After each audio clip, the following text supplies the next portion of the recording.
কাল high voltage counting, আর সেই কাউন্টিংয়ের আগে দুই শিবিরে দুরকম ছবি।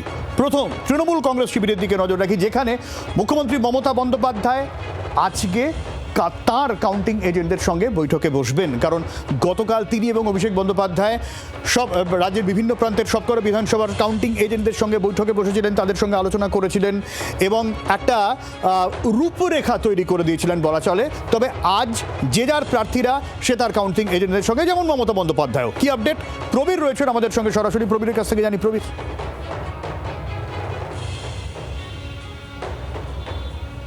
দেখো, গতকাল যেমন মমতা বন্দ্যোপাধ্যায় অভিষেক বন্দ্যোপাধ্যায় রাজ্যের সমস্ত তৃণমূল কংগ্রেস প্রার্থীদের কাউন্টিং এজেন্টদের সঙ্গে বৈঠক করে একদম নির্দিষ্ট রোডম্যাপ তৈরি করে দিয়েছিলেন যে গণনার দিন কী করতে হবে। আজকে কিন্তু সমস্ত প্রার্থীরা তার নিজের কেন্দ্রের এজেন্টদের সঙ্গে বৈঠক সকাল থেকে শুরু করেছেন। বিকাল সন্ধ্যে 7টার সময় মমতা বন্দ্যোপাধ্যায় ভবানীপুরে তৃণমূল কংগ্রেস প্রার্থী, তিনি বৈঠক করবেন ভবানীপুরের কাউন্টিং এজেন্টদের সঙ্গে কালীঘাটে তার কার্যালয়। সেখানে দাঁড়িয়ে ভবানীপুর কাউন্টিং এজেন্টদের কী করণীয়, তারা কখন যাবেন, কোথায় বসবেন, কিভাবে তারা কাজ করবেন, কিভাবে প্রতিটি বিষয়ে নজর রাখবেন, একদম যেমন মমতা বন্দ্যোপাধ্যায় নির্দেশ দিয়েছেন যদি রাত 2টো বেজে যায় 2টো বেজে যাবে, ধৈর্য ধরে কাউন্টিং পুরো শেষ করে হল থেকে বেরাবেন। এবং মমতা বন্দ্যোপাধ্যায় আরেকটা বার্তা দিয়েছেন, যতক্ষণ তিনি না সাংবাদিক সম্মেলন করছেন কেউ যেন কাউন্টিং সেন্টার থেকে না বেরায়। তাই আজকে যেমন সমস্ত প্রার্থী তারা আলাদা করে কাউন্টিং এজেন্টদের সঙ্গে বৈঠক করছেন, মমতা বন্দ্যোপাধ্যায় ব্যতিক্রমী নন, তিনিও তার ভবানীপুরের কাউন্টিং এজেন্টদের সঙ্গে আর কিছুক্ষণ পরেই কালীঘাটের দলীয় কার্যালয়ে বৈঠক করবেন বলে জানা যাচ্ছে। এই জায়গা থেকে প্রবীর, অন্যান্য বারের সাথে যদি তুলনা করি, এইবারে কি তৃণমূল একেবারে কোমর কষে একটু বেশি সতর্কভাবেই মাঠে নামতে চলেছে কালকে?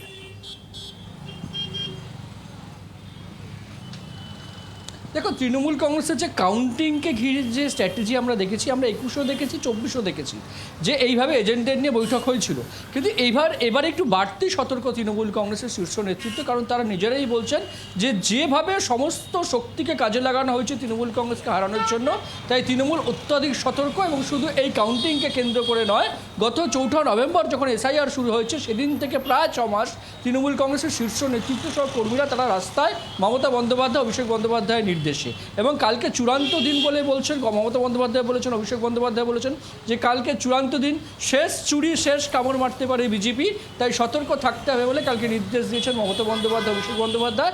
সেই রকমভাবে তৃণমূল কংগ্রেস কাউন্টিং এজেন্ট কর্মী নেতারা যেমন চলছেন, মমতা বন্দ্যোপাধ্যায় তার ভবানীপুর কেন্দ্রের জন্য সেই বাড়তি সতর্কতাই অবলম্বন করছেন বলে মনে করছে রাজনৈতিক মহল।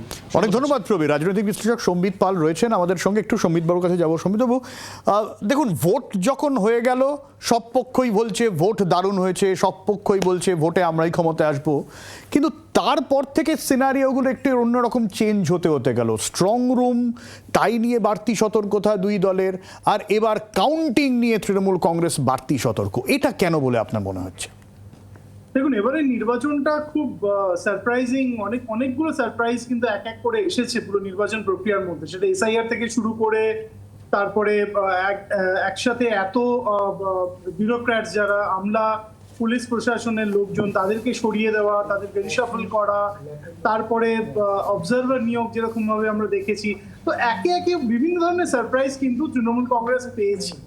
এবং তাদের ধারণা এখন এই মুহূর্তে এসে যে শেষ যে অস্ত্রটি প্রয়োগ করতে পারে নির্বাচন কমিশন বা বিজেপি, যে গণনা কেন্দ্রে তাদেরকে আরো কিছু সারপ্রাইজ এনে দিতে পারে। এবং তার জন্যই আমার মনে হয় যে এই বাড়তি সতর্কতা তৃণমূল কংগ্রেস নেত্রী নিচ্ছেন। এবং এটা শুধুমাত্র যে তিনি নিজের কেন্দ্রের জন্য আজকের বিশেষ এই বৈঠক করেছেন ঠিকই, গতকাল ভার্চুয়াল বৈঠক করেছেন সব সারা রাজ্যের যেসব এজেন্টরা রয়েছে, পোলিং এজেন্টরা কাউন্টিং এজেন্টরা থাকবেন, নির্বাচনী এজেন্টরা থাকবেন, তাদের সঙ্গে নিয়ে করেছেন।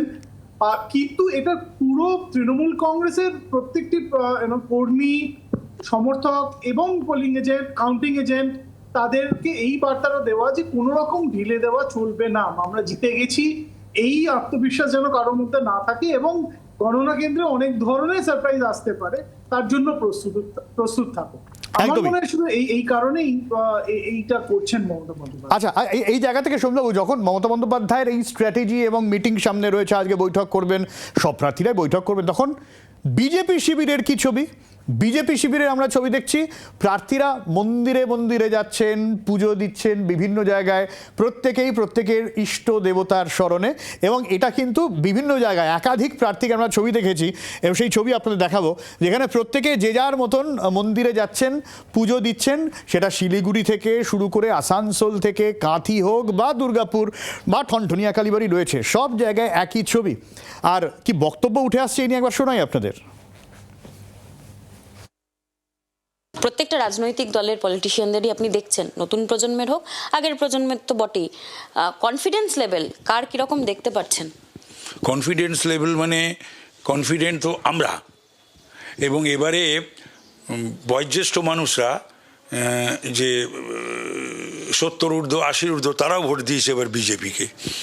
আর নিউ জেনারেশন ঢেলে ভোট দিয়েছে, নতুন ভোটাররা ঢেলে ভোট দিয়েছে বিজেপিকে। সৌমিতবাবু, কি মনে হয় এই যে ছবি আমরা দেখলাম, কনফিডেন্স না ওভার কনফিডেন্স, কি মনে হচ্ছে? না, দুই দলই তাদের আত্মবিশ্বাস দেখাচ্ছেন এবং সেটাই স্বাভাবিক যে কর্মীদেরকে চাঙ্গা রাখতে হবে। আসলে আমরা ওপর থেকে যেটা বুঝতে পারি না সেটা হচ্ছে যে এই পোলিং এজেন্ট, ভোট কেন্দ্রে নিজের প্রার্থীদের যে পোলিং এজেন্ট সে তারা এবং কাউন্টিং এর দিন কাউন্টিং এজেন্ট, এদের যে কি গুরুত্বপূর্ণ ভূমিকা থাকে সেটা আমরা ওপর থেকে বুঝতে পারি। প্রার্থীরা যারা তারা বুঝতে পারেন, যারা পোড় খাওয়া রাজনৈতিক নেতা নেত্রী এতদিন ধরে নির্বাচন পরিচালনা করে আসছেন তারা বুঝতে পারেন।